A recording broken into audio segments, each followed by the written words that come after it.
बड़े ही प्यार सत्कार अदब दे राही सतगुरु जी की बख्शी हुई मुकद्दस फतेह प्रवान करो जी। आखो जी वाहिगुरु जी का खालसा वाहिगुरु जी की फतेह। जिस प्रकार असी पहला भी जदों ये शनिवार असी आरंभ किया सारिਆਂ ने मिल करके ਤੇ ਉਸ ਦੇ ਵਿੱਚ ਵਿਚਾਰ ਸਾਡੀ ਜਪਜੀ ਸਾਹਿਬ ਜੀ ਤੋਂ ਹੀ ਆਰੰਭ ਹੋਈ ਸੀ।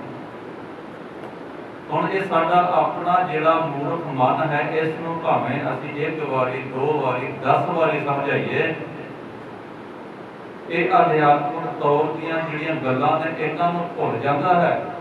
ਪਰ ਜੇ ਸਮਾਜ ਦੀ ਕੋਈ ਗੱਲ ਹੋਵੇ ਤੇ ਇਹ ਜਿਹੜਾ ਮਨ ਹੈ ਨਾ, ਉਸ ਨੂੰ ਬੜੀ ਛੇਤੀ ਨਾਲ ਫੜ ਲੈਂਦਾ ਹੈ ਤੇ ਉਸ ਨੂੰ ਫੜ ਕੇ ਬਹਿ ਜਾਂਦਾ ਹੈ ਤੇ ਛੇਤੀ ਉਹਨੂੰ ਯਾਦ ਵੀ ਰੱਖਦਾ ਹੈ।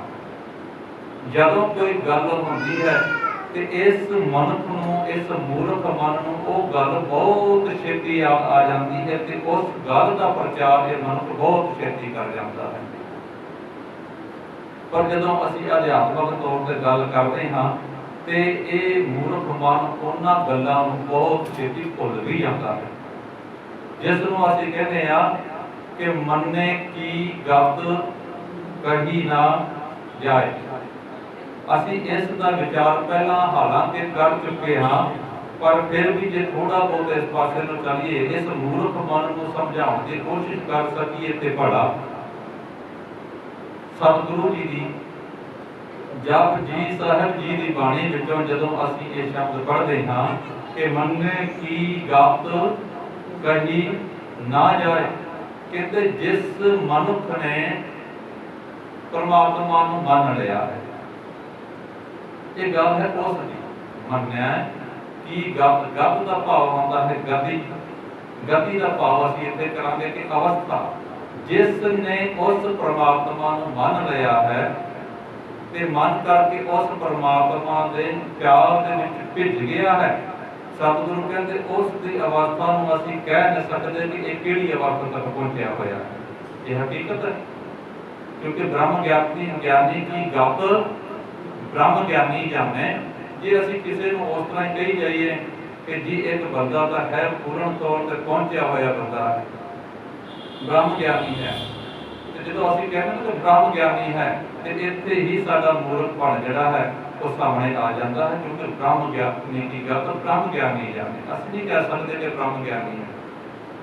ਜਿਸ ਅਵਸਥਾ ਤੱਕ ਉਹ ਪਹੁੰਚ ਗਿਆ ਹੈ, ਉਸ ਨੂੰ ਅਵਸਥਾ ਨੂੰ ਜਾਣਨ ਵਾਸਤੇ ਸਾਨੂੰ ਵੀ ਉਸ ਬ੍ਰਹਮ ਗਿਆਨ ਤੱਕ ਪਹੁੰਚਣਾ ਪਏਗਾ। ਹੁਣ ਮੰਨਣ ਵਾਲੀ ਜਦੋਂ ਗੱਲ ਹੁੰਦੀ ਹੈ ਤੇ ਕਹਿੰਦੇ ਮੰਨਣ ਦੀ ਅਵਸਥਾ ਪ੍ਰਗਟ ਜਿਹੜੇ ਨੇ ਲਗਭਗ ਮੇਰੇ ਕੁਝ ਬੁੱਧੀ ਅਨੁਸਾਰ 3 ਪ੍ਰਕਾਰ ਦੇ ਹਨ। 4 ਵੀ ਹੋ ਸਕਦੇ ਹਨ, ਜੇ ਹੋਰ ਕੋਈ ਕਰਾਂਗੇ ਤੇ 5 ਵੀ ਹੋ ਸਕਦੇ ਨੇ। ਪਰ ਕਹਿੰਦੇ 3 ਪ੍ਰਕਾਰ ਦੇ ਮੰਨਣ ਦੇ ਪ੍ਰਕਰਣ ਨੇ। ਉਹਦੇ ਵਿੱਚ ਪਹਿਲਾ ਪ੍ਰਕਰਣ ਹੈ ਕਿ ਜਦੋਂ ਕਿਸੇ ਦੇ ਕੋਲ ਕੋਈ ਸਾਨੂੰ ਕੰਮ ਕਰਾਉਣਾ ਹੋਵੇ, ਉਸ ਮਨੁੱਖ ਦਾ ਮਨ ਕਰਨ ਦਾ ਚਿੱਤ ਨਾ ਹੋਵੇ, ਪਰ ਫਿਰ ਵੀ ਅਸੀਂ ਉਸ ਨੂੰ ਇਹ ਮਨ ਕਰਕੇ ਕਰਾਉਣਾ ਪਏਗਾ। ਉਸ ਨੂੰ ਧੱਕੇ ਦੇ ਨਾਲ ਉਹ ਕੰਮ ਕਰਾਉਣਾ ਹੈ ਤੇ ਜਦੋਂ ਉਹ ਮਨੁੱਖ ਸਮਝਦਾ ਹੈ ਕਿ ਜੇ ਮੈਂ ਇਹ ਕੰਮ ਨਹੀਂ ਕੀਤਾ ਤੇ ਹੋ ਸਕਦਾ ਹੈ ਮੇਰਾ ਕੋਈ ਨੁਕਸਾਨ ਨਾ ਹੋ ਜਾਵੇ, ਤੇ ਮਨੁੱਖ ਜਿਹੜਾ ਹੈ ਬੱਧਾ ਚੱਟੀ ਜੋ ਕਰੇ ਨਾ ਗੁਣ ਨਾ ਉਪਕਾਰ ਵਾਲੀ ਗੱਲ ਬਣ ਜਾਂਦੀ ਹੈ। ਤੇ ਕਹਿੰਦੇ ਫਿਰ ਉਹ ਮਨੁੱਖ ਨਾ ਚਾਹੁੰਦੇ ਹੋਏ ਵੀ ਉਸ ਕੰਮ ਨੂੰ ਕਰਨਾ ਆਰੰਭ ਕਰ ਦਿੰਦਾ ਹੈ ਤੇ ਉਸ ਕੰਮ ਨੂੰ ਉਹ ਕਰ ਜਾਂਦਾ ਹੈ। ਦੂਜੇ ਪਾਸੇ ਗੱਲ ਆਉਂਦੀ ਕਿ ਮਨੁੱਖ ਦੂਜੇ ਪਾਸੇ ਕੰਮ ਜਦੋਂ ਮੰਨਣ ਵਾਲੀ ਗੱਲ ਹੈ ਤਾਂ ਕਹਿੰਦੇ ਉਹ ਕਰਦਾ ਕਦੋਂ? ਕਹਿੰਦੇ ਫਿਰ ਉਹ ਮਨੁੱਖ ਦੂਜੇ ਪ੍ਰਕਰਨਾਂ ਵਿੱਚ ਉਦੋਂ ਕੰਮ ਕਰਦਾ ਹੈ ਜਦੋਂ ਉਸ ਮਨੁੱਖ ਨੂੰ ਕਿਸੇ ਦੇ ਨਾਲ ਕੋਈ ਕੰਮ ਕਢਾਉਣਾ ਹੋਵੇ।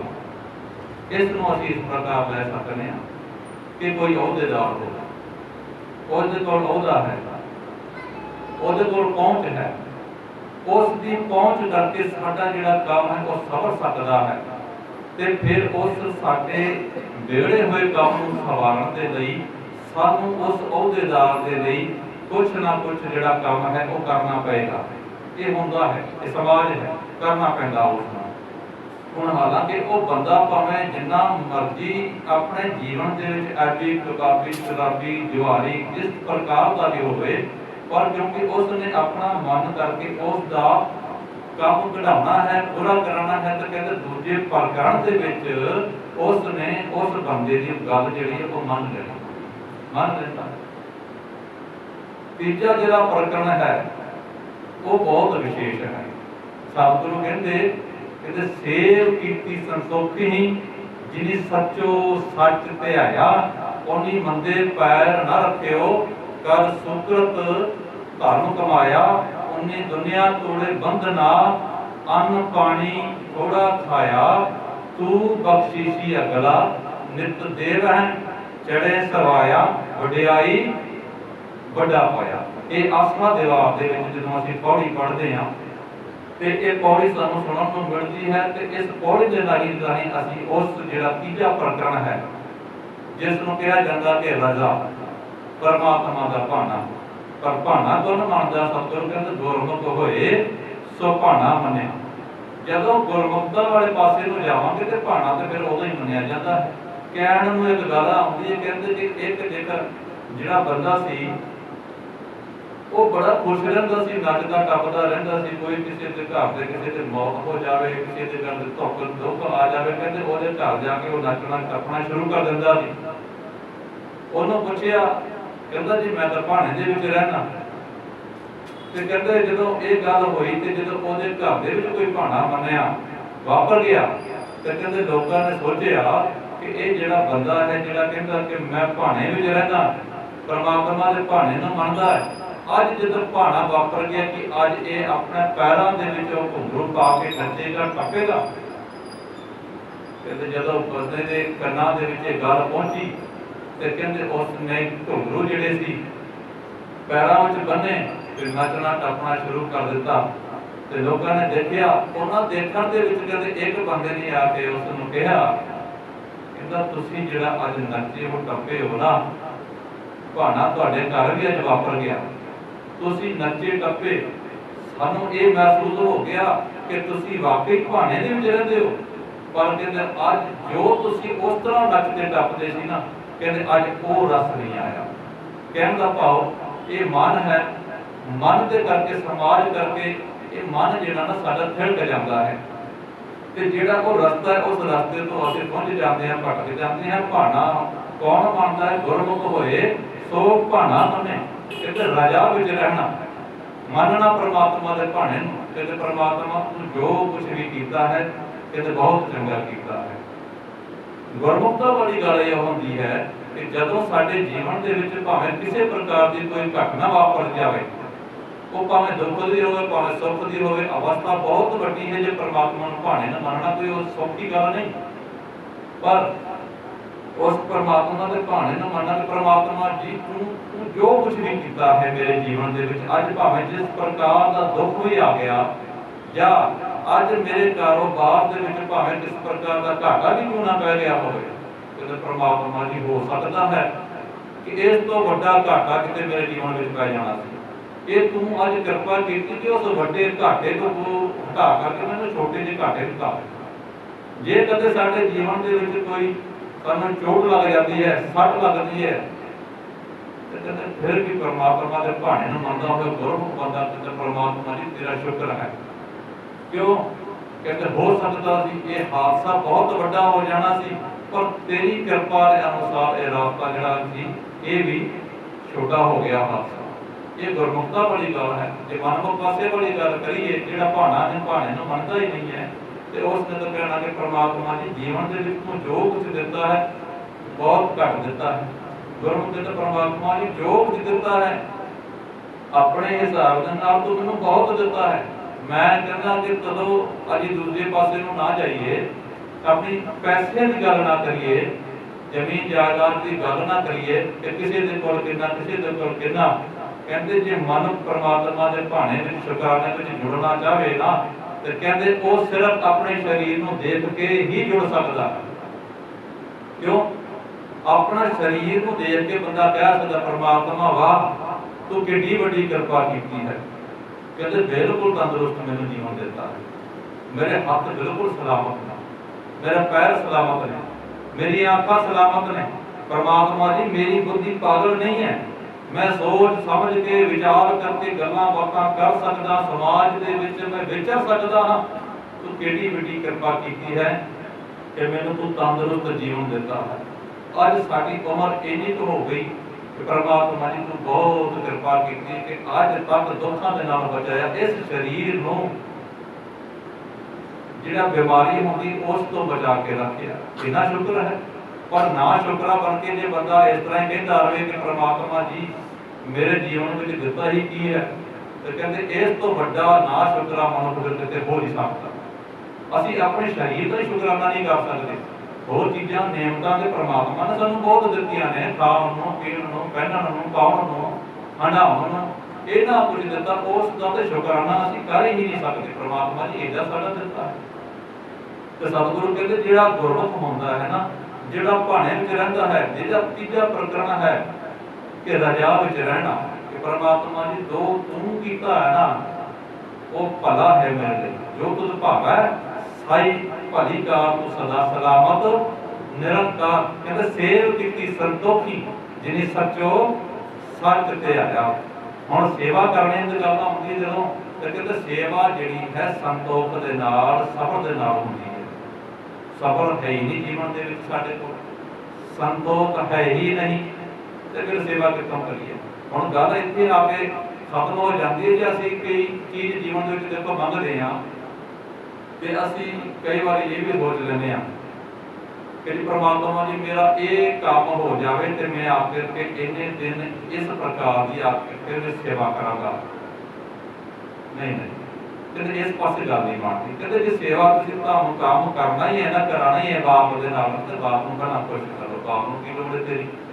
जिहड़ा बाप बच्चे नूं शुरू तो चलना सिखा दिंदा है, समाज दे विच विचरना सिखा दिंदा है, गल्लां बातां करना सिखा दिंदा है, जिहड़ा बाप अपने बच्चे नूं भैड़ी संगत तों बचा के चंगी संगत वाले पासे तोड़ दिंदा है, उस नूं दसदा है कि ये चंगी चीज़ है, तेरे वास्ते चंगी है, ये तेरे वास्ते माड़ी है, उस बाप नूं की लोड़ है कि तू उस नूं कुछ करके देवे? कहंदा नहीं, जे बाप नूं खुश करना पहलां चंगे काम करने पैणे। तुसीं कहो कि बाप जी बापू कहते गड्डी कढा के दे, भावें कहते मैं नशेड़ी हाँ, भावें मैं जीवन में करता ही कुछ नहीं, मेरे पल्ले कख नहीं है, मैं काम ही नहीं करता, तो बापू मैनूं गड्डी कढा के दे, बापू ने की कहना? कहना पहला काम कर, जीवन के पहला काम कर, जो काम करेगा तो कहते फिर बापू खुश होता है। तो पर असीं ते इस पासे दूजे पासे नूं उल्ट जिहड़ा काम करना शुरू कर दिता कि परमात्मा जी मेरा एक काम जिहड़ा अड़िया है तुसीं ये करा दो तो मैं अखंड पाठ करा लांगा। परमात्मा जी मेरा ये कुछ काम करवा दो, गुरु घर दे विच मैं इन्ने क भेटा, इन्ने क सलियां, पत्थर, सीमेंट, जिस प्रकार की सेवा होगी मैं करांगा। कहना नहीं, जे करदे बापू नूं खुश करना तो कहना पहला वो चीज़ां करनियां पैणियां ने विश्वास करके। जे विश्वास होवेगा तो ही असीं करांगे, जे विश्वास ही नहीं होवेगा तो कहते मैं जिथे किते मत्था टेकदा करदा लोकां ने जिथे दस्सिया कि उस पासे दौड़ गया। तो सतगुरु कहते सेव कीती संतोखी, संतोख दे नाल सबर दे नाल। हुण सेवा ते असीं कर रहे हैं कि चलो जी भाई साहब जी तुसीं किहा सी कि जे तुहाडे काम कराना है तो पहला काम करो फिर मंगो। तो कहता असीं ते सेवा करनी शुरू कर दी। सेवा करते करते समा काफी हो गया, मिलिया कुछ नहीं, हाले फल प्राप्त नहीं होया। तो सतगुरु सानूं समझाउंदे ने कहंदे फिर सबर रखो, संतोख रखो। क्यों? क्योंकि परमात्मा जे तेरे वास्ते कुछ कर रहा है ना तो कहते तेरे वास्ते वो बहुत वड्डी ते बहुत चंगी चीज़ करने वास्ते कर रहा है, तेरे वास्ते चंगा कर रहा है। जल्दी फल चाहिए है, हो सकता है कि तेनों दुख मिले उसदे नाल, हो सकता तू उसनूं हंडा ही ना सके। कहते जे तू अपने बापू नूं कह दिता है कि बापू जी मैं तो एक काम कर रहा पर जिहड़ा मेरा काम है वो तुसीं करना है, तो कहते बापू नूं फिर ध्यान दे नाल काम करना है बच्चे वास्ते। जे करना है तो कहते चंगा काम करना है तो बहुत वधिया तरीके दे नाल काम करना, जिस तरीके नाल तू उस काम दे नाल खुश भी होवे ते उस नूं सुख दे नाल हंडा भी सके। सतगुरु सेव कीती संतोखी जिनी सचो सच ते आया। हुण सतगुरु कहते जिसने सच्चे परमात्मा नूं ध्याना कीता, इस गल को भी समझना, जिहड़े मनुखां ने सच्चे परमात्मा नूं ध्याना कीता, सेवा कोई करेगा ते सबर दे नाल भी वही सेवा करेगा। ओनी मंदे पैर ना रखियो कर सुकरत धर्म कमाया। हुण कहते जिहड़ा मनुख सेवा दे नाल ये गल कर रहा है, सबर दे नाल कर रहा है, ते एक सच्चे परमात्मा दे प्रति ध्यान करके सेवा कर रहा है, ते फिर वो की तुहानूं लगदा है किसी दा हक मारेगा, कि तुहानूं लगदा है कि वो किसी भैड़े पासे नूं जावेगा?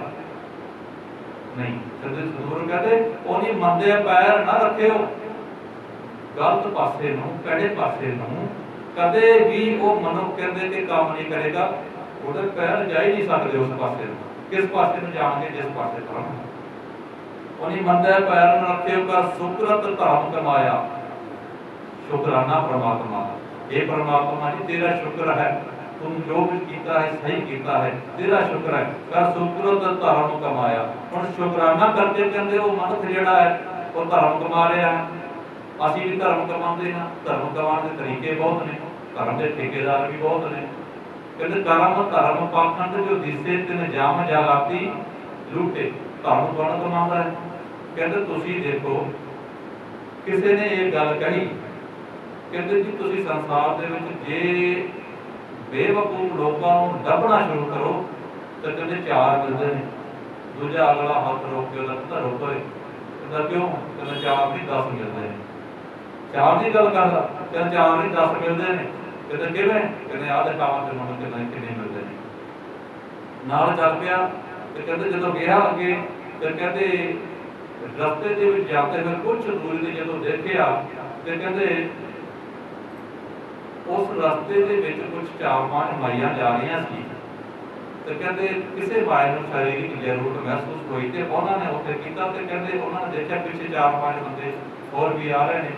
कहते उन्हां ने देखना ते की कहना है ते कहते उन्होंने की किया 4-5 जेड़े सी उन्होंने मिट्टी चुकी हथ दे नाल ते उस जगह के उपर सुट दी। हुण ये गल कहते पिछे देखते आ रहे सी लोग, उन्होंने देखा कि मिट्टी का ढेर लग्या होया ते कहते जिहड़ा मनुख लैके गया सी ना उस नूं दिखाउण वास्ते कहते 4 नहीं 10 मिलते मैं तैनूं दिखावां। वो कहता हुण तूं देखी इस गल तूं 4 कहता जी मैं तैनूं 10 तेनूं 10 तो वध दिखावांगा। लोग कितने ने कर्म धर्म पाखंड जो दिसे तिन जामन जगाती लूटे। कहते जब पिछे तो लोग आए उन्होंने देखा थोड़ा जिहा मिट्टी का ढेर लग्या इत्थे ते कहते उन्होंने कहा भाई इत्थे जिहड़ी माइयां सी ना कहते इन्हां ने मिट्टी चुक के इत्थे सुट्टी है। कहता लगदा है इत्थे कोई भूत प्रेत कुछ रहिंदा इत्थे ते असीं ते अपने काम धंधे नूं चले आ।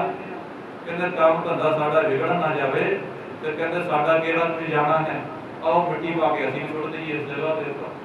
कई बार तुसीं भी देखा होना ਅਸੀਂ चलते फिरते जो कोई बिल्ली रस्ता कट जाती है।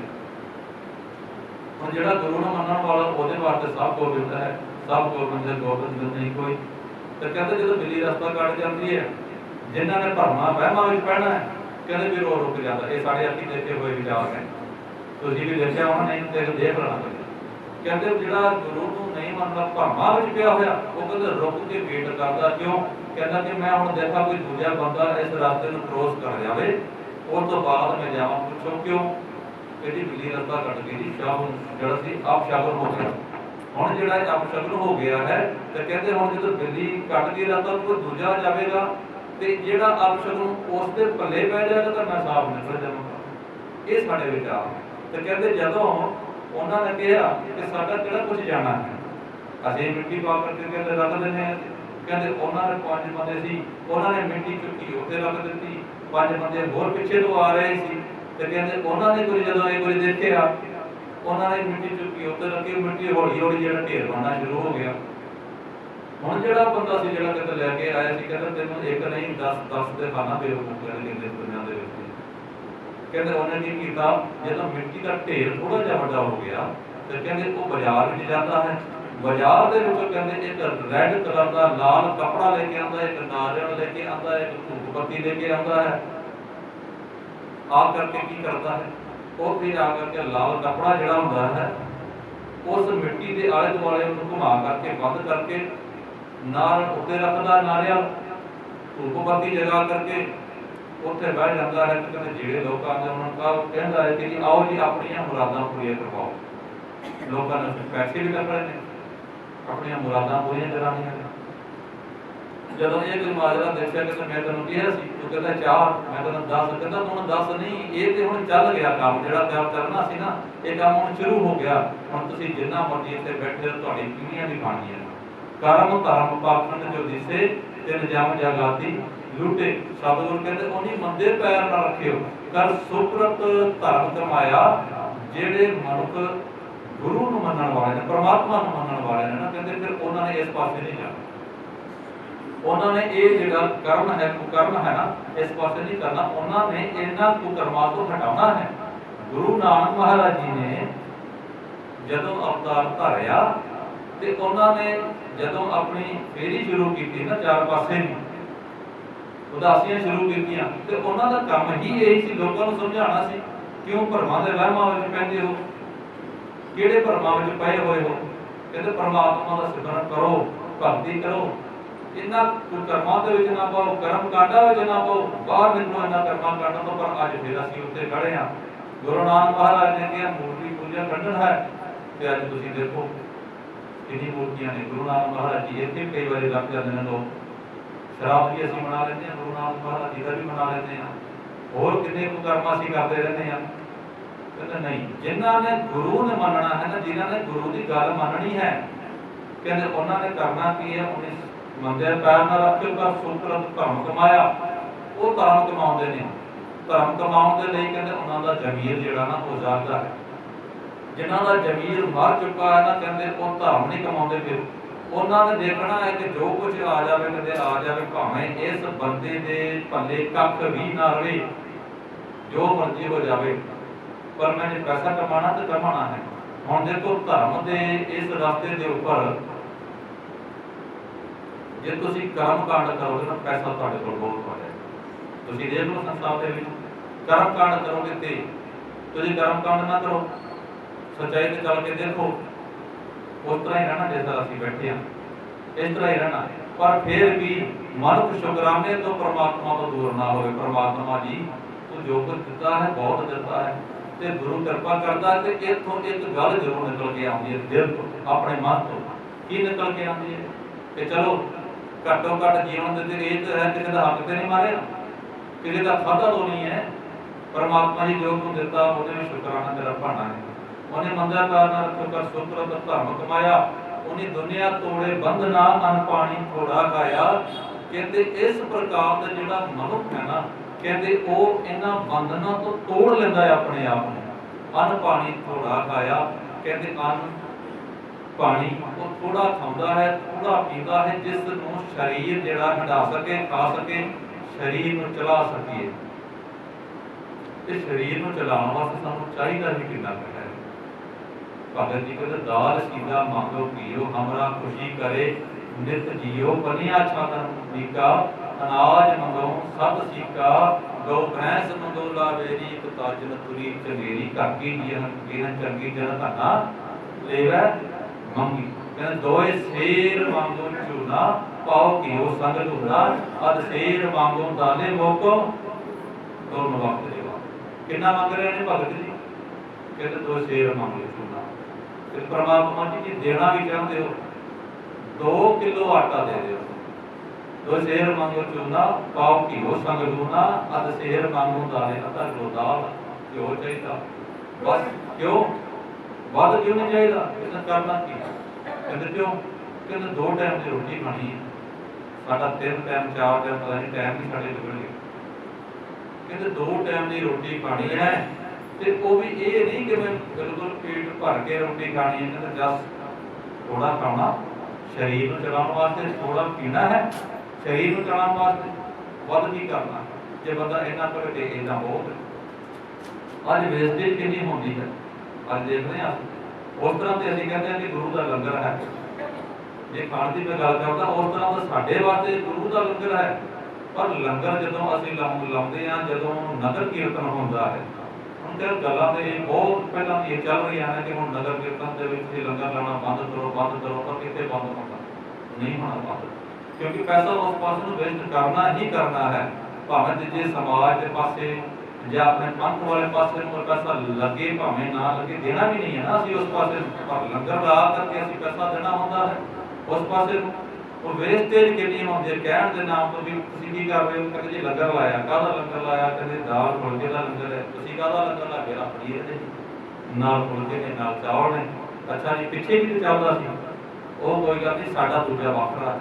ਹੁਣ ਕਹਿੰਦੇ ਲੋਕਾਂ ਨੇ ਲੰਗਰ ਲੈਣਾ ਹੈ। ਤੁਸੀਂ ਇਹ ਗੱਲ ਕਦੇ ਵੀ ਸਮਝ ਕੇ ਦੇਖਣਾ, ਸੋਚ ਕੇ ਦੇਖਣਾ, ਜਿੰਨੀ ਪਬਲਿਕ ਨਾਲ ਚੱਲਦੀ ਹੈ ਨਾ, ਉਹ ਜਿਹੜਾ ਲੰਗਰ ਛਕੇਗੀ, ਭਾਵੇਂ ਪਿੱਛੇ ਲੰਗਰ ਛਕ ਕੇ ਆਈ, ਉਹਨੇ ਸਿਰਫ ਟੈਸਟ ਦੇ ਤੌਰ ਤੇ ਛਕਣਾ ਹੈ। ਕਿੰਨਾ ਬੰਦਾ ਛਕੇਗਾ? ਅੱਧਾ ਕਿਲੋ, 1 ਕਿਲੋ, ਹੈ ਨਾ। ਕੁੱਲ ਮਿਲਾकर ਜੇ ਦੇਖਿਆ ਜਾਵੇ, ਹੁਣ ਜੇ ਲੰਗਰਾਂ ਦੇ ਸਟਾਲ ਦੇਖੀਏ ਤੇ ਕਹਿੰਦੇ 100, 150, 200 ਲੱਗੇ ਹੁੰਦੇ ਨੇ। ਹੁਣ ਇਹਨਾਂ 100, 150, 200 ਜਿਹੜੇ ਸਟਾਲ ਲੱਗੇ ਨੇ, ਸਾਰਿਆਂ ਵਿੱਚ ਬੰਦੇ ਨੇ ਖਾਣਾ? ਕਹਿੰਦਾ ਨਹੀਂ ਖਾਣਾ। ਹੁਣ ਬੰਦੇ ਨੇ ਖਾਣਾ ਕੀ? ਇਹ ਹਕੀਕਤ ਗੱਲ ਹੈ, ਇਸ ਨੂੰ ਧਿਆਨ ਰੱਖਿਓ।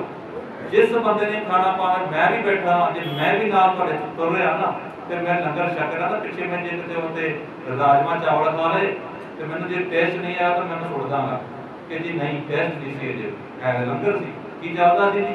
ਲੰਗਰ ਚਲਾ ਰਹੇ ਹਾਂ। ਅਗਲਾ ਬੰਦਾ ਗਿਆ, ਉੱਥੇ ਪਨੀਰ ਸੀ। ਹੁਣ ਬੰਦਾ ਪਨੀਰ ਦੇ ਪਿੱਛੇ ਕਿਉਂ ਨਾ ਭੱਜੇ? ਪਨੀਰ ਤਾਂ ਖਾਣਾ ਹੀ ਹੁੰਦਾ। ਹੁਣ ਪਨੀਰ ਘਰ ਦੇ ਕੋਈ ਆ ਜਾ, ਪਨੀਰ ਨਾ ਖਾਓ ਜੀ, ਕੁਝ ਖਿਲਾਇਆ ਹੀ ਨਹੀਂ ਹੈ। ਆਓ ਭਗਤ ਨਹੀਂ ਕੀਤੀ। ਤੇ ਕਹਿੰਦੇ ਜੇ ਪਿੱਛੇ ਬੰਦਾ ਜਿਹੜਾ ਰਾਜਮਾ ਚਾਵਲ ਖਾ ਕੇ ਆ ਰਿਹਾ, ਅੱਗੇ ਪਨੀਰ ਬੰਦਾ ਹੋਏ, ਤੇ ਜੇ ਬੰਦੇ ਨੇ ਪਨੀਰ ਨਹੀਂ ਖਾਣਾ, ਖਾਣਾ ਕਹਿੰਦੇ ਉਹ ਵੀ ਟੈਸਟ ਦੇ ਤੌਰ ਤੇ ਖਾਣਾ। ਇਹ ਟੈਸਟ ਦੇਖੀ ਕਿਦਾਂ ਦਾ ਹੈ, ਜੇ ਚੰਗਾ ਲੱਗਿਆ ਤਾਂ ਠੀਕ ਹੈ, ਸੁਣਨਾ ਵੀ। ਕਹਿੰਦੇ ਫਿਰ ਅੱਗੇ ਗਿਆ, ਫਿਰ ਉਹਨੇ ਪਨੀਰ ਚੈੱਕ ਕੀਤਾ, ਕਹਿੰਦੇ ਉਹਨੂੰ ਸਵਾਦ ਨਹੀਂ ਆਇਆ। ਸਵਾਦ ਨਹੀਂ ਆਇਆ ਤਾਂ ਕਹਿੰਦੇ ਫਿਰ ਉਹ ਲੰਗਰ ਚੁੱਕਿਆ, ਸੁੱਟ ਦਿੱਤਾ। ਹੈ ਕੀ ਸੀ ਜੀ? ਇਹ ਲੰਗਰ ਲਾਇਆ ਹੋਇਆ ਸੀ, ਲੰਗਰ ਥੱਲੇ ਪਿਆ ਹੋਇਆ ਸੀ। ਫਿਰ ਅੱਗੇ ਗਿਆ, ਕੁਝ ਹੋਰ ਲੱਗਿਆ ਹੋਇਆ, ਚਾਉਮੀਨ ਲੱਗੀ ਹੈ। ਹੁਣ ਢਿੱਡ ਤੇ ਭਰ ਗਿਆ 2 ਦਿਨਾਂ ਦੇ ਵਿੱਚ, 2 ਚੌਲ ਦਾ ਢਿੱਡ ਭਰ ਗਿਆ। ਹੁਣ ਖਾਣਾ ਕੀ ਹੈ? ਫਿਰ ਉਹਦੇ ਵਿੱਚ ਚਾਉਮੀਨ ਲੱਗਾ ਜੀ।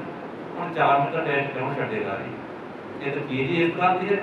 ਤੇ ਕਹਿੰਦੇ ਚਾਉਮੀਨ ਵੀ ਖਾਣੀ ਥੋੜੀ ਜਿਹੀ, ਟੈਸਟ ਲੈਣਾ ਹੋਗਾ। ਉਹ ਚਾਉਮੀਨ ਵੀ ਖਾਣੀ, ਜਿੰਨੇ ਲਈ ਠੀਕ ਹੈ, ਖਾਧੀ ਗਈ ਠੀਕ ਹੈ, ਸੁੱਟ ਦਿੱਤੀ, ਪਈ ਹੋਈ ਹੈ। ਜਿੰਨੇ ਲੋਕ ਆ ਰਹੇ ਉਸ ਦੇ ਉੱਪਰ ਚੜੀ ਜਾ ਰਹੇ ਨੇ, ਕਿਤੇ ਦਾਲ ਫੁਲਕੇ ਦੇ ਉੱਪਰ ਚੜੀ ਜਾ ਰਹੇ, ਕਿਤੇ ਰਾਜਮਾ ਚਾਵਲ ਦੇ ਉੱਪਰ ਚੜੀ ਜਾ ਰਹੇ, ਚਾਉਮੀਨ ਦੇ ਉੱਪਰ ਚੜੀ ਜਾ ਰਹੇ। ਪੁੱਛੋ ਜੀ ਕੀ ਲਾਇਆ ਹੋਇਆ ਸੀ? ਜੀ ਲੰਗਰ ਹੈ। ਤੁਸੀਂ ਦਾਲ ਚਾਵਲ ਨਹੀਂ ਲਾਏ ਸੀ? ਨਹੀਂ ਜੀ, ਗੁਰੂ ਦਾ ਲੰਗਰ ਹੈ। ਕਾਹਦਾ ਲੰਗਰ ਹੈ ਜੀ? ਗੁਰੂ ਦਾ ਲੰਗਰ ਹੈ ਜੀ। ਅੱਛਾ, ਗੁਰੂ ਦਾ ਲੰਗਰ ਥੱਲੇ ਜਿਹੜਾ ਪੈਰਾਂ 'ਚ ਆ ਰਿਹਾ, ਉਹ ਫਿਰ ਕੀ ਹੈ? ਉਹ ਜੀ ਹੁਣ ਲੋਕਾਂ ਦਾ ਭਰ ਗਿਆ।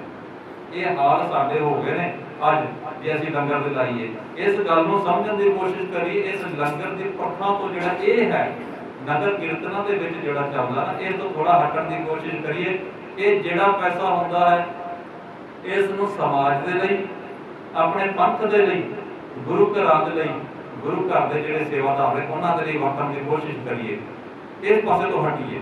ਜੇ ਨਹੀਂ ਹਟਾਂਗੇ, ਸਾਡੀ ਮਾਨਸਿਕ ਜਿਹੜੀ ਅਵਸਥਾ ਉੱਥੇ ਹੀ ਬਣੀ ਹੋਈ ਹੈ ਜੀ, ਨਹੀਂ ਜੀ ਭਾਵੇਂ ਵੇਸਟ ਹੀ ਹੋਣਾ ਹੈ, ਪਰ ਅਸੀਂ ਤੇ ਕਰਨਾ ਹੀ ਲੰਗਰ ਹੈ, ਭਾਵੇਂ ਉਹ ਲੋਕ ਖਾਣ ਨਾ ਖਾਣ, ਸੁੱਟੀ ਜਾਓ, ਕੀ ਫਰਕ ਪੈਂਦਾ ਹੈ? ਕਰਨਾ ਹੀ ਹੈ। ਤੇ ਫਿਰ ਸਾਨੂੰ ਕੋਈ ਬਰਬਾਦੀ ਤੋਂ ਰੋਕ ਨਹੀਂ ਸਕਦਾ ਇਸ ਪਾਸੇ। ਅੱਜ ਭਾਵੇਂ ਪੰਥ ਜਿਹੜਾ ਹੈ ਚੜ੍ਹਦੀ ਕਲਾ ਦੇ ਵਿੱਚ ਹੈ, ਤੁਸੀਂ ਢਹਿੰਦੀ ਕਲਾ ਵਾਲੇ ਪਾਸੇ ਨਹੀਂ ਜਾਣਾ। ਲੋਕ ਭਾਵੇਂ ਸਾਨੂੰ ਕਹਿੰਦੇ ਨੇ ਕਿ ਸਾਡਾ ਪੰਥ ਢਹਿੰਦੀ ਕਲਾ ਵੱਲ ਜਾ ਰਿਹਾ, ਮੈਂ ਕਹਿੰਦਾ ਨਹੀਂ, ਪੰਥ ਚੜ੍ਹਦੀ ਕਲਾ ਵੱਲ ਜਾ ਰਿਹਾ। ਕਿਉਂਕਿ ਜਿਹੜਾ ਸੱਚ ਹੁੰਦਾ ਹੈ ਨਾ, ਇਹ ਧਰਮ ਵੀ ਸੱਚ ਦਾ ਹੈ। ਜਿਹੜਾ ਸੱਚ ਹੁੰਦਾ ਹੈ, ਤੁਹਾਨੂੰ ਪਤਾ ਹੋਣਾ ਇਸ ਗੱਲ ਦਾ ਕਿ ਜਿਹੜਾ ਸੱਚ ਹੈ, ਇੱਕ ਸਟੇਪ ਹਮੇਸ਼ਾ ਉੱਪਰ ਹੁੰਦਾ ਸੀੜੀ। ਝੂਠ ਜਿਹੜਾ ਹੁੰਦਾ, ਤੁਸੀਂ 1 ਬੋਲੋ, 10 ਬੋਲੋ, 100 ਬੋਲੋ, 100 ਬੋਲਣ ਤੋਂ ਬਾਅਦ ਵੀ ਜਿਹੜਾ ਸੱਚ ਹੈ ਉਸ ਤੋਂ ਇੱਕ ਸੀੜੀ ਉੱਤੇ ਹੁੰਦਾ। ਕਦੇ ਵੀ ਝੂਠ ਜਿਹੜਾ ਹੈ ਉਹ ਇੱਕ ਸੀੜੀ ਟੱਪ ਕੇ ਸੱਚ ਦੇ ਉੱਪਰ ਨਹੀਂ ਜਾ ਸਕਦਾ, ਉਹ ਹਮੇਸ਼ਾ ਉੱਤੇ ਹੀ ਹੁੰਦਾ। ਇਹ ਹਕੀਕਤ ਹੈ ਸਾਡੀ। ਤੇ ਅਸੀਂ ਇਸ ਚੀਜ਼ ਤੋਂ ਹਟੀਏ ਕਿ ਸਾਡਾ ਜਿਹੜਾ ਪੰਥ ਹੈ ਉਹ ਢਹਿੰਦੀ ਕਲਾ ਵਿੱਚ ਜਾ ਰਿਹਾ। ਨਹੀਂ, ਸਾਡਾ ਪੰਥ ਜਿਹੜਾ ਚੜ੍ਹਦੀ ਕਲਾ ਵਿੱਚ ਜਾ ਰਿਹਾ। ਜਿਹੜਾ ਸੱਚ ਹੈ ਹਮੇਸ਼ਾ ਕਾਇਮ ਹੈ, ਤੇ ਪੰਥ ਜਿਹੜਾ ਹੈ ਇਹ ਸੱਚ ਵਾਸਤੇ ਹੀ ਬਣਿਆ ਹੈ, ਤੇ ਚੜ੍ਹਦੀ ਕਲਾ ਵਾਸਤੇ ਪਾਸੇ ਨੂੰ ਜਾ ਰਿਹਾ। ਹੋਰ ਚੜ੍ਹਦੀ ਕਲਾ ਵਾਲੇ ਪਾਸੇ ਨੂੰ ਜਾਵੇਗਾ ਜੇ ਅਸੀਂ ਥੋੜਾ ਜਿਹਾ ਇਸ ਪਾਸੇ ਨੂੰ ਧਿਆਨ ਦੇਵਾਂਗੇ ਕਿ ਅਸੀਂ ਕੀ ਖਾਣਾ ਹੈ, ਕਿਸ ਤਰ੍ਹਾਂ ਖਾਣਾ ਹੈ, ਕੀ ਵੰਡਣਾ ਹੈ, ਕਿੱਥੇ ਵੰਡਣਾ ਹੈ, ਕਿਸ ਪ੍ਰਕਾਰ ਵੰਡਣਾ ਹੈ, ਕਿਸ ਤਰ੍ਹਾਂ ਸੇਵਾ ਕਰਨੀ ਹੈ, ਤੇ ਕਹਿੰਦੇ ਫਿਰ ਜਾ ਕੇ ਗੱਲ ਬਣੇਗੀ। ਅਦਰਵਾਈਜ਼ ਤਾਂ ਤੁਸੀਂ ਜੋ ਮਰਜ਼ੀ ਕਰੀ ਜਾਓ। ਤੇ ਸਤਿਗੁਰੂ ਕਹਿੰਦੇ ਉਹਨੇ ਅੰਨ ਪਾਣੀ ਥੋੜਾ ਖਾਇਆ, ਜਿਨ੍ਹਾਂ ਨੇ ਆਪਣੇ ਸਰੀਰ ਨੂੰ ਸਿਰਫ ਚਲਾਉਣਾ ਹੈ। ਹਾਂ ਜੀ, ਚੱਲਣਾ ਹੈ। ਹੁਣ ਦੇਖੋ ਇਹਦੇ ਵਿੱਚ ਵੀ ਹਕੀਕਤ ਹੈ। ਜਿਹੜੇ ਭਗਤ ਜੀ ਕਹਿ ਰਹੇ ਨੇ ਨਾ ਕਿ 2 ਟਾਈਮ ਦਾ ਮੈਨੂੰ ਲੰਗਰ ਦੇ ਦਿਓ, ਸਿਰਫ 2 ਟਾਈਮ ਹੀ ਛਕ ਲਵਾਂ, ਕਿ ਜਿੰਨਾ ਜ਼ਿਆਦਾ ਲੰਗਰ ਪਿਆ ਤੁਸੀਂ ਬਾਰ-ਬਾਰ ਛਕੀ ਜਾਓਗੇ, ਬਾਰ-ਬਾਰ ਖਾਓਗੇ, ਤੇ ਕਹਿੰਦੇ ਢਿੱਡ ਭਰ ਜਾਵੇਗਾ। ਭਰੇਗਾ ਢਿੱਡ ਤੇ ਕਹਿੰਦੇ ਨੀਂਦ ਆਵੇਗੀ। ਜੇ ਨੀਂਦ ਆਵੇਗੀ ਤਾਂ ਸਾਡੇ ਭਗਤੀ ਕਿੱਥੋਂ ਹੋਣੀ? ਫਿਰ ਭਗਤੀ ਤਾਂ ਨਹੀਂ ਹੋਣੀ। ਇਸ ਕਰਕੇ ਕਹਿੰਦੇ ਮੈਂ ਥੋੜਾ ਖਾ ਲਾਂਗਾ, ਥੋੜਾ ਪਾ ਲਾਂਗਾ। इस करके सतगुरु परमात्मा ने थोड़ा दियो भावें पर दियो थोड़ा दियो। तो कहते उन्हें सेव की संतोखी जिन्हें सचो सच ते आया उन्हें मंदे पैर उन्हें फिकर शुक्र धर्म कमाया उन्हें दुनिया तोड़े बंद ना अन्न पानी थोड़ा खाया थोड़ा जा खाया शरीर चलाने अन्न पानी थोड़ा खाया तू बख्शीशी अगला नित देव है चढ़े सवाया किना सवाया किना कहते सवाया परमात्मा जी जो तू बख्शिश करता है हुण ये संसार की गल नहीं कि कोई संसार दे विच किसी मनुख ने किसी दे उपर बख्शिश कर दी किसी ने 100 दिता किसी ने 50 दिता किसी ने 200 दिता सवाया हो गया नहीं कहते ये ते आम गल्लां ने ये ते पैसा अज है कल नहीं जिहदे कोल अज नहीं है कल फिर उहदे कोल पैसा आ जाना पैसा तो कहते आउंदा ते जांदा रहंदा है पर जिहदे उपर परमात्मा दी नजर कर दिंदा तू बख्शिशी अगला नित देव है चढ़े सवाए परमात्मा जिहदे उपर तू बख्शिश कर दिंदा ना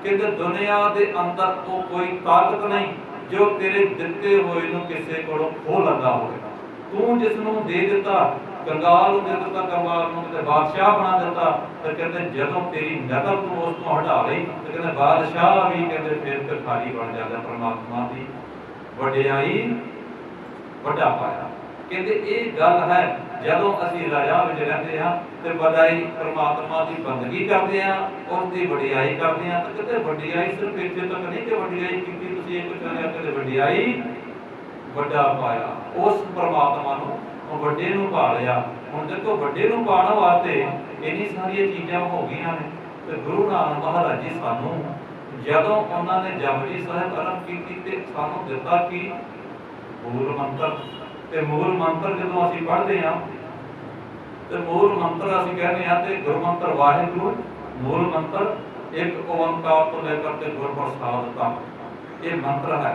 और मंत्र की गल करिए ते जीवन दे विच कदे भी गुरमुख जिहड़ा है ना वो कदे इस पासे नूं नहीं जांदा कि मेरा कोई अज काम बिगड़ गया मेरा कोई काम जिहड़ा रह रहा है ते कहंदे मैं किसे जा करके मियां जी कोल जावां किसी टूने काम करने वाले को जावां ਉਹਦੇ ਕੋਲ ਜਾ ਕਰਕੇ ਆਪਣਾ ਜਿਹੜਾ ਕੰਮ ਸਵਾਰ ਕਰੋ ਲੋਕ ਵੀ ਜਾਂਦੇ ਨੇ ਇਹਦੇ ਵਿੱਚ ਕੋਈ ਦੋ ਰਾਹ ਨਹੀਂ ਲੋਕ ਜਾਂਦੇ ਨੇ ਜਿਨ੍ਹਾਂ ਦਾ ਕੰਮ ਨਹੀਂ ਬਣਦਾ ਇੱਥੇ ਨਹੀਂ ਬਣਿਆ ਕੰਮ ਦੂਜੇ ਪਾਸੇ ਚਲਾ ਜਾਣਾ ਹੈ ਉੱਥੇ ਨਹੀਂ ਬਣਿਆ ਫਿਰ ਦੂਜੇ ਪਾਸੇ ਨੂੰ ਚਲਾ ਜਾਣਾ ਲੋਕ ਕਰਦੇ ਨੇ ਇਹ ਕੰਮ ਕਹਿੰਦੇ ਇਹ ਜਿਹੜੇ ਟੂਨੇ ਕਰਨ ਵਾਲੇ ਨੇ ਇਹਨਾਂ ਦਾ ਜੀਵਨ ਕਿਹੋ ਜਿਹਾ ਹੋਵੇਗਾ ਆਪ ਜੀ ਨੇ ਕਈਆਂ ਨੇ ਦੇਖਿਆ ਹੋਣਾ ਅਸੀਂ ਵੀ ਦੇਖਿਆ ਇਹ ਹੰਡਾਇਆ ਹੈ ਤੇ ਅਸੀਂ ਸ਼ੁਕਰ ਕਰਦੇ ਹਾਂ ਪ੍ਰਮਾਤਮਾ ਦਾ ਗੁਰੂ ਨਾਨਕ ਮਹਾਰਾਜ ਜੀ ਗੁਰੂ ਗ੍ਰੰਥ ਸਾਹਿਬ ਜੀ ਮਹਾਰਾਜ ਜੀ ਦਾ कि साडे घर दे विच चलो शुक्र है कि असीं इन्ना पासे नहीं गए असीं कदे नहीं गए ये शुक्र है परमात्मा दा पर साडे सामने स्रोत जिहड़े सी वो इस पासे नूं जांदे असीं देखिया होना किसी दे कोल औलाद नहीं कहते परमात्मा तो की मंगना कहते मंग मंग के दूजे पासे नूं जांदे ने कहते लोकां दे कोल जांदे ने जिहड़े तवीत करन वाले ने टूने करन वाले ने कहते उन्हां कोल जांदे ने वो कहंदा जी तुहाडे घर बच्चे दी दात ते होवेगी पर किसी एक बच्चे दी जे बलि देनी पई हुण मन दे अंदर किन्नी लालसा है किन्ना लोभ है कहंदे ओ मनुख या ओ माई कहंदे ये भी नहीं सोचदी कि जिहदे बलि देण में जा रही हां जा दवांगी कहंदे वो भी किसी दा बच्चा कहंदे नहीं गुरेज करदे कहंदे उन्हां ने लोकां दे बच्चों नूं फड़ के उस नूं देना उसने अपनी पूर्ति करनी बलि चढ़ा देनी हुंदी है ते कहंदे उन्हां दे घर दे अंदर औलाद फिर भी नहीं होंदी सतगुरु कहंदे कि जिन्हां दे जीवन दे इस प्रकार की घटना घटती है जो लोग इस प्रकार दे करते हैं कहंदे आउण वाले समय दे विच जदों वो लोग मरदे ने ते कहंदे अगला जन्म उन्हां दा किहो जिहा हुंदा कहंदे फिर अगला जन्म उन्हां दा सप्पा वाला हुंदा सप की करदा है वो अपने बच्चों को आप खा जाता है ये तुसीं भी सुनिया असीं भी सुनिया कहते जदों सप के बच्चे होंगे ना वो होंगे सारे ही दौड़ जाते हैं कभी इस पास कभी इधर सारे एक पास हो जाते हैं जे किते उत्ते रुक के ते सपनी जी आ जाती है तो अपने बच्चों को खा जाती है कहते ये मंत्र है जिन्होंने टूने टावण कहते सतगुरु गुरु नानक महाराज जी ने सानू एक मंत्र दिता जिस मंत्र के आगे सब कुछ फेल है ਅਸੀਂ ਦੇਖੋ ਕਿ ਗੱਲ ਘਟਨਾ ਜਿਹੜੀ ਅਸੀਂ ਪੜ੍ਹਦੇ ਹਾਂ ਕਿ ਜਦੋਂ ਸਮੁੰਦਰ ਮੰਥਨ ਹੋਇਆ ਇੱਕ ਇਤਿਹਾਸ ਦੇ ਵਿੱਚ ਇੱਕ ਮਿਥਿਆਸ ਹੈ ਇਸ ਪ੍ਰਕਾਰ ਸਮਝੋ ਕਹਿੰਦੇ ਸਮੁੰਦਰ ਦਾ ਮੰਥਨ ਕੀਤਾ ਖੀਰ ਸਮੁੰਦਰ ਦੇ ਸੀ ਉਸ ਨੂੰ ਮਧਾਣੀ ਪਾ ਕੇ ਪਰਬਤ ਪਾ ਕੇ ਸੱਪ ਦੇ ਨਾਲ ਉਹਨੂੰ ਵਿੱਚ ਪਾ ਕੇ ਉਸ ਨੂੰ ਜਦੋਂ ਘੁਮਾਇਆ ਤੇ ਕਹਿੰਦੇ ਉਹਦੇ ਵਿੱਚ ਨਾ 14 ਰਤਨ ਨਿਕਲੇ ਸੀ। 14 ਰਤਨ ਨਿਕਲੇ, ਪਹਿਲਾਂ ਨਿਕਲਿਆ ਸੀ ਕਹਿੰਦੇ ਵਿਸ਼, ਤੇ ਜਦੋਂ ਵਿਸ਼ ਹੋਇਆ ਆਇਆ ਤੇ ਕਹਿੰਦਾ ਹੁਣ ਵਿਸ਼ ਨੂੰ ਲੈਣਾ ਕਿਸ ਨੇ, ਕੋਈ ਨਹੀਂ ਲੈ ਸਕਦਾ। ਕਹਿੰਦੇ ਸਾਰਿਆਂ ਨੂੰ ਮਨਾ ਕੀਤਾ।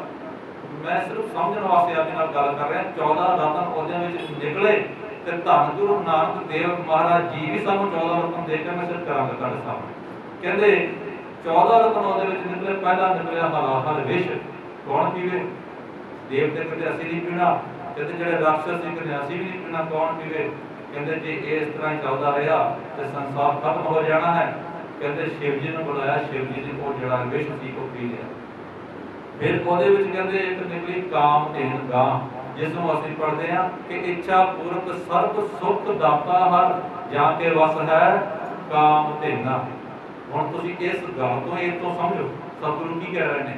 ਇੱਛਾ ਪੂਰਕ ਸਰਬ ਸੁਖ ਦਾਤਾ ਹਰ ਜਾਂ ਕੇ ਵਸ, ਇਹ ਨਹੀਂ ਕਿਹਾ ਗਾਂ ਦੇ ਵਸ, ਜਾਂ ਕੇ ਵਸ ਹੈ ਕਾਮਧੇਨਾ। ਉਹ ਗਾਂ ਵੀ ਉਸ ਪ੍ਰਮਾਤਮਾ ਦੇ ਅਧੀਨ ਹੈ। ਕਹਿੰਦੇ ਜਿਹੜੀ ਗਾਂ ਸੀ ਨਾ ਉਹ ਕਈ ਪ੍ਰਕਾਰ ਦੀਆਂ ਜਿਹੜੀ ਆ ਮਨੋਕਾਮਨਾ ਪੂਰੀ ਕਰਦੀ ਸੀ। ਫਿਰ ਕਹਿੰਦੇ ਉੱਥੋਂ ਨਿਕਲਿਆ ਕਲਪ ਵਰਕਸ਼। ਉਹ ਕਲਪ ਵਰਕਸ਼ ਕਿਸ ਤਰ੍ਹਾਂ ਸੀ? ਕਹਿੰਦੇ ਉਹ ਜਿਹੜਾ ਕਲਪ ਵਰਕਸ਼ ਸੀ ਨਾ, ਕਹਿੰਦੇ ਉਹ ਇਦਾਂ ਦਾ ਵਰਕਸ਼ ਜਦੋਂ ਕੋਈ ਮਨੁੱਖ ਉਸ ਦੇ ਥੱਲੇ ਬਹਿ ਕਰਕੇ ਕੋਈ ਕਲਪਨਾ ਹੀ ਕਰ ਲੈਂਦਾ। ਸਮਝੋ ਅਸੀਂ ਕਲਪਨਾ ਕਰਦੇ ਹਾਂ ਸਾਡਾ ਕਾਰੋਬਾਰ ਇਸ ਪ੍ਰਕਾਰ ਜਾਂ ਅੱਗੇ ਆਉਣ ਵਾਲੇ ਸਮੇਂ ਦੇ ਵਿੱਚ ਕੁਝ ਇਸ ਪ੍ਰਕਾਰ ਕੰਮ ਕਰਨਾ, ਤੇ ਕਹਿੰਦੇ ਉਹਦੇ ਥੱਲੇ ਬੈਠ ਕੇ ਕੋਈ ਮਨੁੱਖ ਜਿਹੜਾ ਸੀ ਕਲਪਨਾ ਮਾਤਰ ਹੀ ਕਰਦਾ ਸੀ ਨਾ, ਤੇ ਉਹਦੀ ਕਲਪਨਾ ਦੇ ਰਾਹੀਂ ਉਹਦੀ ਮੁਰਾਦਾਂ ਪੂਰੀਆਂ ਹੋ ਜਾਂਦੀਆਂ। ਉਹ ਕਲਪ ਵਰਕਸ਼ ਸੀ। ਫਿਰ ਕਹਿੰਦੇ ਉਹਦੇ ਵਿੱਚ ਇੱਕ ਲక్ష్ਮੀ ਨਿਕਲੀ, ਉਸਨੇ ਵਿਸ਼ਨੂੰ ਨੂੰ ਰੱਖ ਲਿਆ। ਤੇ ਉਹਦੇ ਵਿੱਚ ਇੱਕ ਮਣੀ ਨਿਕਲੀ, ਉਸਨੇ ਵਿਸ਼ਨੂੰ ਨੇ ਰੱਖ ਲਈ। ਉਹਦੇ ਵਿੱਚ ਕਹਿੰਦੇ ਫਿਰ ਇੱਕ ਸ਼ੰਖ ਨਿਕਲਿਆ। ਸ਼ੰਖ ਜਿਹੜਾ ਸੀ ਉਹ ਵੀ ਵਿਸ਼ਨੂੰ ਨੇ ਰੱਖ ਲਿਆ। ਤੁਸੀਂ ਦੇਖੋਗੇ ਉਹਨਾਂ ਦੇ ਹੱਥ ਵਿੱਚ ਸ਼ੰਖ ਹੁੰਦਾ ਹੈ। ਸ਼ੰਖ ਜਿਹੜਾ ਹੈ ਉਹ ਜਿੱਤ ਦਾ ਪ੍ਰਤੀਕ ਹੁੰਦਾ ਹੈ। ਤੇ ਕਹਿੰਦੇ ਉਹ ਸ਼ੰਖ ਜਿਹੜਾ ਸੀ ਵਿਸ਼ਨੂੰ ਨੇ ਰੱਖ ਲਿਆ। ਉਹਦੇ ਵਿੱਚ ਇੱਕ ਅਪਸਰਾ ਨਿਕਲੀ ਜਿਹਦਾ ਨਾਮ ਸੀ ਰੰਭਾ। ਤੇ ਕਹਿੰਦੇ ਜਦੋਂ ਰੰਭਾ ਨਿਕਲੀ ਉਸ ਨੂੰ ਇੰਦਰ ਨੇ ਰੱਖ ਲਿਆ। ਹੁਣ ਇਹ ਰੰਭਾ ਜਿਹੜੀ ਸੀ ਅੱਗੇ ਇਤਿਹਾਸ ਦੇ ਵਿੱਚ ਆਉਂਦਾ ਹੈ ਕਿ ਜਦੋਂ ਵਿਸ਼ਵਾਮਿੱਤਰ ਜਿਹੜਾ ਸੀ ਉਹ ਤਪੱਸਿਆ ਕਰਦਾ ਸੀ, ਤੇ ਕਹਿੰਦੇ ਇੰਦਰ ਨੂੰ ਡਰ ਲੱਗਿਆ ਕਿ ਜੇ ਇਹਦੀ ਤਪੱਸਿਆ ਕਾਮਯਾਬ ਹੋ ਗਈ ਤੇ ਇਸ ਨੇ ਮੇਰੇ ਤੇ ਅਟੈਕ ਕਰ ਦੇਣਾ ਹੈ। ਤੇ ਕਹਿੰਦੇ ਉਸ ਨੇ ਰੰਭਾ ਨੂੰ ਭੇਜਿਆ ਕਿ ਜਾਓ ਤੁਸੀਂ ਜਾ ਕਰਕੇ ਇਹਦੀ ਤਪੱਸਿਆ ਜਿਹੜੀ ਨਾ ਉਹ ਭੰਗ ਕਰੋ। ਕਹਿੰਦੇ ਜਦੋਂ ਰੰਭਾ ਜਾਂਦੀ ਹੈ ਉਹਦੇ ਕੋਲ ਅਫਸਰਾ ਤਪੱਸਿਆ ਭੰਗ ਕਰਨ ਵਾਸਤੇ, ਤੇ ਕਹਿੰਦੇ ਉਸ ਪਾਸੇ ਤੋਂ ਵਿਸ਼ਵਾਮਿੱਤਰ ਨੂੰ ਸ਼ਰਾਪ ਦਿੰਦਾ ਹੈ। ਤੇ ਕਹਿੰਦਾ ਤੈਨੂੰ ਮੈਂ ਸ਼ਰਾਪ ਦਿੰਦਾ ਕਿ ਤੂੰ ਪੱਥਰ ਹੀ ਬਣ ਜਾਵੇਗੀ ਤੇ 1000 ਸਾਲ ਬਾਅਦ ਤੇਰੀ ਮੁਕਤੀ ਹੋਵੇਗੀ। ਮੈਂ ਫਿਰ ਤੁਹਾਨੂੰ ਇਹ ਗੱਲ ਬੇਨਤੀ ਕਰਦਾ ਕਿ ਇਹ ਇੱਕ ਇਤਿਹਾਸ ਵਿੱਚੋਂ ਇਤਿਹਾਸ ਇੱਕ ਕਹਾਣੀ ਦੇ ਤੌਰ ਤੇ ਮੈਂ ਤੁਹਾਨੂੰ ਸਾਂਝੀ ਕਰ ਰਿਹਾ। ਤੇ ਕਹਿੰਦੇ ਜਦੋਂ ਉਹ ਗੱਲ ਹੋਈ ਤੇ ਕਹਿੰਦੇ ਉਹ ਪੱਥਰ ਬਣ ਜਾਂਦੀ ਹੈ। ਉਸ ਤੋਂ ਬਾਅਦ ਇੰਦਰ ਜਿਹੜਾ ਹੈ ਕਹਿੰਦੇ ਫਿਰ ਮੇਨਕਾ ਨੂੰ ਜਾ ਕੇ ਭੇਜਦਾ, ਉਹ ਦੂਜੀ ਅਫਸਰਾ ਕਹਿੰਦੇ ਉਸ ਨੇ ਵਿਸ਼ਵਾਮਿੱਤਰ ਦੀ ਜਿਹੜੀ ਤਪੱਸਿਆ ਭੰਗ ਕਰ ਦਿੱਤੀ।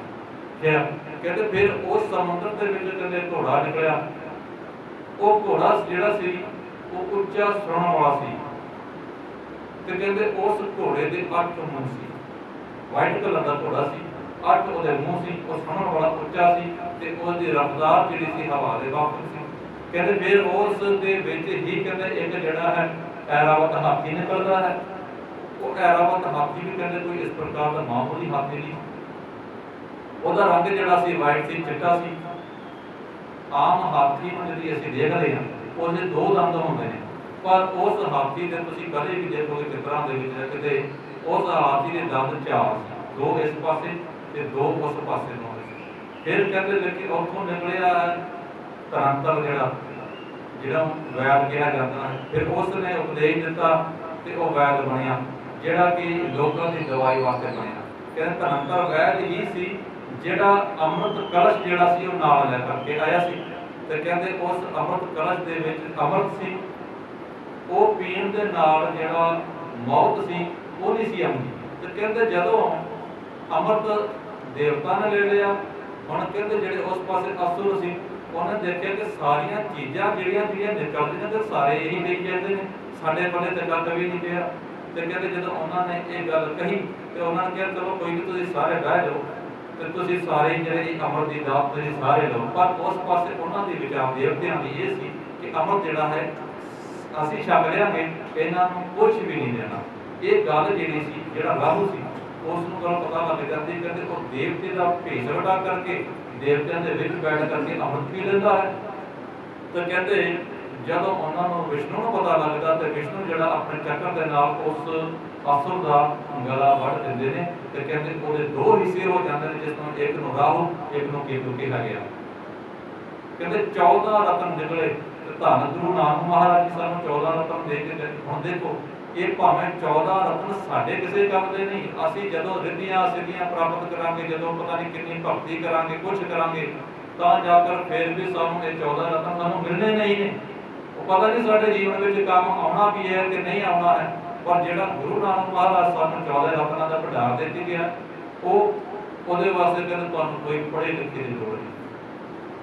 ਜੇ ਉਹ 14 ਰਤਨ ਤੁਸੀਂ ਲੈਣਾ ਚਾਹੁੰਦੇ ਹੋ, ਕਹਿੰਦੇ ਗਰੀਬ ਦੀ ਵੀ ਕੋਈ ਅਵਸਥਾ ਨਹੀਂ ਕਿ ਗਰੀਬ ਨਹੀਂ ਲੈ ਸਕਦਾ, ਉਹਦੇ ਵਿੱਚ ਇਹ ਨਹੀਂ ਕਿ ਅਮੀਰ ਨਹੀਂ ਲੈ ਸਕਦਾ, ਕੋਈ ਵੀ ਲੈ ਸਕਦਾ। ਪੜੋ ਸਤਿਗੁਰੂ ਜੀ ਦਾ ਇਹ 14 ਜਿਹੜਾ ਰਤਨ ਹੈ, ਇੱਕ ਓੰਕਾਰ, ਪਹਿਲਾ ਜਾਣੋ ਇੱਕ ਓੰਕਾਰ ਸਤ ਨਾਮ ਕਰਤਾ ਪੁਰਖ ਨਿਰਭਉ ਨਿਰਵੈਰ ਅਕਾਲ ਮੂਰਤ ਅਜੂਨੀ ਸਾਹਿਬਾਨ ਗੁਰ ਪ੍ਰਸਾਦ। ਕਿੰਨੇ ਹੋਏ ਆਪੋ ਜੋੜ ਦੇ 14 ਰਤਨ ਪੂਰੇ। ਸਤਿਗੁਰੂ ਕਹਿੰਦੇ ਜੇ ਮੈਂ ਤੁਹਾਨੂੰ ਇਹ 14 ਰਤਨਾਂ ਦਾ ਭੰਡਾਰ ਦੇ ਕੇ ਜਾ ਰਿਹਾ ਨਾ, ਤੇ ਕਹਿੰਦੇ ਤੁਸੀਂ ਕਿਸੇ ਦੇ ਮੰਤਰ ਦੇ ਉੱਪਰ, ਕਿਸੇ ਟੂਣੇ ਟਾਮਣ ਦੇ ਉੱਪਰ ਕਦੇ ਵਿਸ਼ਵਾਸ ਨਾ ਕਰੋ। ਜੇ ਤੁਹਾਡੇ ਕੋਲ 14 ਰਤਨਾਂ ਦਾ ਭੰਡਾਰ ਭਰਿਆ ਪਿਆ ਹੈ ਨਾ, ਤੇ ਕਹਿੰਦੇ ਤੁਹਾਨੂੰ ਕੋਈ ਟੱਚ ਵੀ ਨਹੀਂ ਕਰ ਸਕਦਾ। ਇਹ ਹਕੀਕਤ ਗੱਲ। ਕਿੰਨੇ ਲੋਕ ਇਸ ਪ੍ਰਕਾਰ ਦੇ ਨੇ ਜਿਹੜੇ ਕਿ ਇਹਨਾਂ ਰਤਨਾਂ ਨੂੰ, ਇਸ ਰਤਨ ਨੂੰ, 14 ਰਤਨਾਂ ਨੂੰ ਪੜ੍ਹਦੇ ਨੇ। ਤੁਸੀਂ ਜ਼ਿਆਦਾ ਨਾ ਪੜੋ। ਜਪਜੀ ਸਾਹਿਬ ਵੈਸੇ ਤੇ ਦੇਖੋ ਮਰਿਆਦਾ ਹੈ ਕਿ ਜਪਜੀ ਸਾਹਿਬ ਹਰ ਇੱਕ ਸਿੱਖ ਨੂੰ ਯਾਦ ਹੋਣਾ ਚਾਹੀਦਾ। ਪਹਿਲੀ ਗੱਲ ਇਹ ਯਾਦ ਹੋਣਾ ਚਾਹੀਦਾ। ਜੇ ਤੁਸੀਂ ਨਹੀਂ ਕੀਤਾ ਤੇ ਕਰੋ, ਇਸ ਵਾਲੇ ਧਿਆਨ ਦਿਓ। ਸਾਨੂੰ ਆਪਣੇ ਇਤਿਹਾਸ ਦੇ ਵਿੱਚੋਂ ਕੁਝ ਇੱਕ ਤੱਥ ਜਿਹੜੇ ਨੇ ਨਾ, ਉਹਨਾਂ ਨੂੰ ਵੀ ਯਾਦ ਕਰਕੇ ਰੱਖਣਾ ਚਾਹੀਦਾ। ਜਿਸ ਪ੍ਰਕਾਰ ਪੰਜ ਪਿਆਰੇ, 4 ਸਾਹਿਬਜ਼ਾਦੇ, ਸਾਡੇ ਸ਼ਹੀਦ ਕੌਣ ਨੇ, ਸਾਨੂੰ ਅੱਜ ਜੇ ਪੁੱਛਣ ਦੇ ਜਾਈਏ ਤੇ ਇਹ ਨਹੀਂ ਪਤਾ ਹੁੰਦਾ। ਅਸੀਂ ਅੰਮ੍ਰਿਤ ਦੇ ਭਾਵੇਂ ਦਾਤ ਲੈ ਲਈਏ, ਪਰ ਜੇ ਅਸੀਂ ਪੁੱਛੀਏ ਪੰਜ ਪਿਆਰੇ ਦੇ ਨਾਮ ਦੇ ਪਿੱਛੇ ਵੀਡੀਓ ਨਹੀਂ ਸੀ ਆਈ ਇੱਕ, ਤੁਸੀਂ ਕਿਸੇ ਨੇ ਦੇਖੀ ਹੋਣੀ, ਉਹ ਪੁੱਛਦੀ ਫਿਰਦੀ ਹੈ ਜੀ ਕਿ ਤੁਸੀਂ ਅੰਮ੍ਰਿਤ ਛਕਿਆ ਜੀ, ਕਿਰਪਾਨ ਪਾਈ ਹੈ, ਕਹਿੰਦਾ ਹਾਂਜੀ, ਕਹਿੰਦੇ ਪੰਜ ਪਿਆਰਿਆਂ ਦੇ ਨਾਮ ਦੱਸੋ, ਕਹਿੰਦੇ ਜੀ ਪਤਾ ਨਹੀਂ। 10 ਗੁਰੂ ਸਾਹਿਬਾਨ ਦੇ ਲੜੀਵਾਰ ਕਿਸੇ ਆਪ, ਕਹਿੰਦੇ ਜੀ ਇਸ ਤਰ੍ਹਾਂ ਨਹੀਂ ਆ, ਨਹੀਂ, ਇਹ ਸਾਡਾ ਤੱਕ ਨਹੀਂ ਹੈ। ਜੇ ਜਿਸ ਚੀਜ਼ ਨੂੰ ਅਸੀਂ ਆਪਣੇ ਪਿੰਡੇ ਤੇ ਹੰਢਾ ਰਹੇ ਹਾਂ, ਤੇ ਉਸ ਚੀਜ਼ ਨੇ ਜਦੋਂ ਇਤਿਹਾਸ ਦੇ ਵਿੱਚ ਏਡਾ ਵੱਡਾ ਰੋਲ ਅਦਾ ਕੀਤਾ ਹੈ, ਤੇ ਉਸ ਨੂੰ ਅਸੀਂ ਭੁੱਲ ਜਾਈਏ ਤੇ ਸਾਨੂੰ ਘੱਟੋ ਘੱਟ ਪੰਜ ਪਿਆਰਿਆਂ ਦੇ ਨਾਮ ਵੀ ਯਾਦ ਨਾ ਰਹੀਏ, ਤੇ ਫਿਰ ਇਹ ਸਾਡੇ ਤੋਂ ਮੰਦਭਾਗਾ ਕੋਈ ਨਹੀਂ ਹੈ। ਕਿਰਪਾ ਕਰੋ ਤੇ ਆਓ ਮਿਲ ਕਰਕੇ ਇਸ ਪਾਸੇ ਨੂੰ ਜਾਈਏ ਕਿ ਜੋ ਸਾਨੂੰ ਜੀਵਨ ਮਿਲਿਆ ਹੈ ਪਰਮਾਤਮਾ ਦਾ, ਉਸ ਜੀਵਨ ਨੂੰ ਚੰਗੇ ਪਾਸੇ ਨੂੰ ਲਾਈਏ, ਚੰਗੇ ਪਾਸੇ ਨੂੰ ਲਾਉਂਦੇ ਹੋਏ ਸਮਾਜ ਦੀ ਸੇਵਾ ਕਰੀਏ। ਆਪਣੇ ਜਿਹੜੇ ਸਿੱਖ ਭਰਾ ਨੇ ਉਹਨਾਂ ਦੀ ਬਾਂਹ ਫੜੀਏ, ਇੱਕ ਦੂਜੇ ਵਾਲੇ ਪਾਸੇ ਨੂੰ ਜਾਈਏ। ਹੁਣ ਕਹਿਣਾ ਕਿਸੇ ਨੂੰ ਕੀ ਹੈ ਕਿ ਤੂੰ ਵੱਡਾ ਜਾਂ ਮੈਂ ਵੱਡਾ, ਉਹ ਕਹਿੰਦੇ ਉਮਰ ਨਿਕਲ ਜਾਂਦੀ ਹੈ, ਬੰਦਾ ਚਲਾ ਜਾਂਦਾ ਧਰਤੀ ਤੋਂ, ਮੌਤ ਹੋ ਜਾਂਦੀ ਬੰਦੇ ਦੀ, ਪਤਾ ਵੀ ਨਹੀਂ ਲੱਗਦਾ। ਇਉਂ ਲੱਗਦਾ ਕਿ ਜੀ ਇਹ ਤੇ ਮਸਾਂ ਗੱਲ ਦੀ ਗੱਲ ਸੀ। 20 ਸਾਲ ਨਿਕਲ ਜਾਂਦੇ ਨੇ ਜੀਵਨ ਦੇ, 30 ਸਾਲ 40 ਸਾਲ, ਕਹਿੰਦੇ ਨਿਉਂ ਇਹੋ ਕਦੇ ਸੋਚ ਕੇ ਬੈਠ ਕਰਕੇ ਕਰ ਚਿੱਤ ਕਰੋ, ਕਿਉਂ ਲੱਗਦਾ ਕਿ ਬਸ ਇਹ ਕੱਲ ਦੀ ਗੱਲ ਸੀ, ਸੁਪਨੇ ਵਾਂਗੂ ਗੱਲ ਸੀ। ਤੇ ਆਓ ਇਹ ਸਾਡਾ ਜੀਵਨ ਜਿਹੜਾ ਹੈ ਨਾ ਸੁਪਨੇ ਵਾਂਗ ਨਾ ਚਲਾ ਜਾਵੇ, ਇਸ ਨੂੰ ਸਮਾਜ ਦੇ ਪ੍ਰਤੀ ਸਮਝੀਏ ਤੇ ਆਪਣੀ ਜਿਹੜੀ ਅਵਸਥਾ ਹੈ ਉਸ ਨੂੰ ਚੇਂਜ ਕਰੀਏ। ਜਿਹੜਾ ਸਾਡਾ ਮਾਨਸਿਕ ਜੀਵਨ ਬਣ ਚੁੱਕਾ ਹੈ ਡੰਗਰ ਵਾਲੇ ਪਾਸੇ ਦਾ, ਉਸ ਨੂੰ ਥੋੜਾ ਚੇਂਜ ਕਰੀਏ ਤੇ ਇਹ ਪੈਸਾ ਜਿਹੜਾ ਹੈ ਇਕੱਠਾ ਕਰਕੇ ਪੰਥ ਨੂੰ ਦਈਏ, ਪੰਥ ਦੇ ਪਾਸੇ ਨੂੰ ਲਾਈਏ। ਛੋਟੇ ਛੋਟੇ ਸਾਡੇ ਬੱਚੇ ਨੇ ਜਿਹੜੀ ਆਉਣ ਵਾਲੀ ਭਣੀਆਂ ਨੇ, ਉਹਨਾਂ ਨੂੰ ਸਮਝਾਈਏ, ਉਹਨਾਂ ਦੇ ਪ੍ਰਤੀ ਇਹ ਕਲਾਸਾਂ ਲਾਈਏ। ਕਲਾਸਾਂ ਵਿੱਚ ਤੁਸੀਂ ਲਾਓਗੇ, ਜੇ ਕਲਾਸ ਲੈਣ ਵਾਲੇ ਨੂੰ ਕੁਝ ਦਓਗੇ ਨਹੀਂ ਤਾਂ ਕਲਾਸ ਵੀ ਕੌਣ ਲਏਗਾ, ਹੈ ਨਾ। ਜੇ ਅਸੀਂ ਕਲਾਸ ਵਾਲੇ ਨੂੰ ਕੁਝ ਨਹੀਂ ਦੇਣਾ ਜੀ, ਬਾਬਾ ਜੀ ਫੇਰੀ ਕਰ ਦਿਓ, ਤੇ ਫਿਰ ਫੇਰੀ ਕਿਸੇ ਨੇ ਨਹੀਂ ਕਰਨਾ ਹੁੰਦਾ। ਜੇ ਜੀਵਨ ਦੇ ਵਿੱਚ ਬੱਚਿਆਂ ਨੂੰ ਸਮਝਾਉਣਾ ਹੈ, ਆਪਣੇ ਇਤਿਹਾਸ ਦੇ ਨਾਲ ਜੋੜਨਾ ਹੈ, ਤੇ ਕਹਿੰਦੇ ਸਾਨੂੰ ਇਹ ਕੁਝ ਕਰਨਾ ਪੈਣਾ ਹੈ। ਸੋ ਇਹਦੇ ਤੋਂ ਬੇਨਤੀਆਂ ਪ੍ਰਵਾਨ ਕਰਨੀਆਂ कथा विचार करते हैं बेअंत प्रकार की भुलां चुका अवश्य होंदियां ने होईयां भी ने दास अनजान है चंगियां चीज़ां जिहड़ी घालन लगियां ने तुसीं रख लेनी जे कोई माड़ी चीज़ लगी मेरी झोली 'च पा दिओ तुहाडे कोल कोई सुझाव होवे दास दे प्रति दास नूं जरूर देना कोई मिसटेक कोई गल होई होवे ते दास नूं जरूर समझाउण दी कोशिश करना दास तुहाडा बच्चा है तुहाडा भरा है ते इस गल नूं मन दे उपर नहीं हटाउने सारे मिल करके मन वृत्तियां एकाग्रचित करके गुरु की बख्शी हुई मुकद्दस फतेह एक बार फिर प्रवान करो जी आखो जी वाहिगुरू जी का खालसा वाहिगुरू जी